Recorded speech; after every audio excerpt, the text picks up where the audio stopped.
Friend, આપનું સ્વાગત છે અંશ કુકિંગમાં। આજે આપણે બનાવવાના છે બટેટાની વેફર। તો ઉનાળાની સિઝન ચાલુ થઈ ગઈ છે, આખો વર્ષ આપણે આને સ્ટોર કરીને રાખી શકીએ। તો બટેટાને આપણે છીણી લીધા છે, 3 કિલો બટેટા લીધા છે। હવે બટેટાની આપણે વેફર પાડી લઈશું।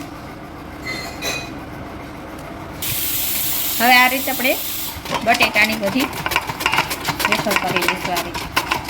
આ રીતે આપણે બધી વેફર બટેટાની બનાવી લઈશું। અને આપણે ફટકણીનું પાણી કરેલું છે, એની અંદર આપણે 15 થી 20 મિનિટ સુધી આપણે બટેટાની આની અંદર પલાળી રાખશું।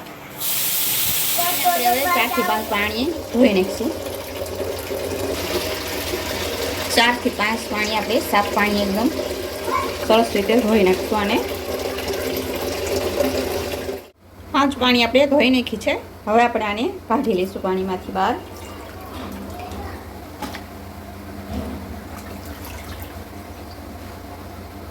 પાણી આપણું ગરમ થઈ ગયું છે, ફાણો આવી ગયો છે એક, એટલે હવે આપણે આની અંદર 3 ચમચી મીઠું નાખી દઈશું।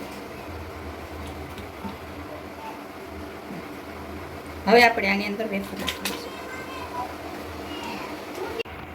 આ રીતે આપણે બધી મિક્સ કરી દઈશું।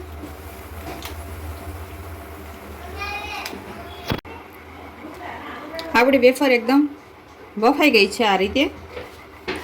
આ રીતે ખૂપી જાય નખ એટલે બફાઈ ગઈ છે। આ રીતે હથકસરી બાફી લેવાની। હવે આપણે આને કાઢી લેશું।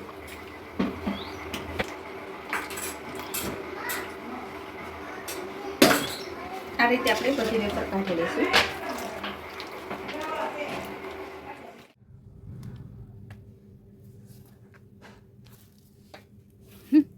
આ રીતે આપણે બધી વેફર સૂકવી દઈશું।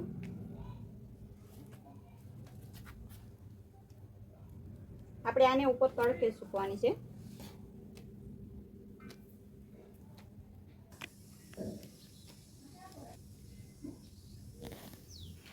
ચિપ્સ આપણે તડકામાં 2 થી 3 દિવસ સુકાવી દીધી હતી, તો સુકાઈને તૈયાર છે। હવે આપણે આને તરી લઈશું। તો ચિપ્સને આપણે તરી લીધી છે, જોઈ શકો એકદમ વ્હાઈટ ને એકદમ ક્રન્ચી।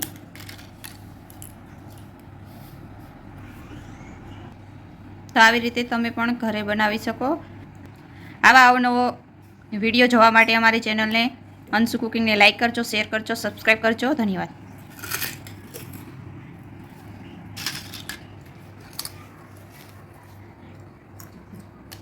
હા, મારા અંશુભાઈ ચિપ્સ ખાય છે। કેવી બની અંશુ?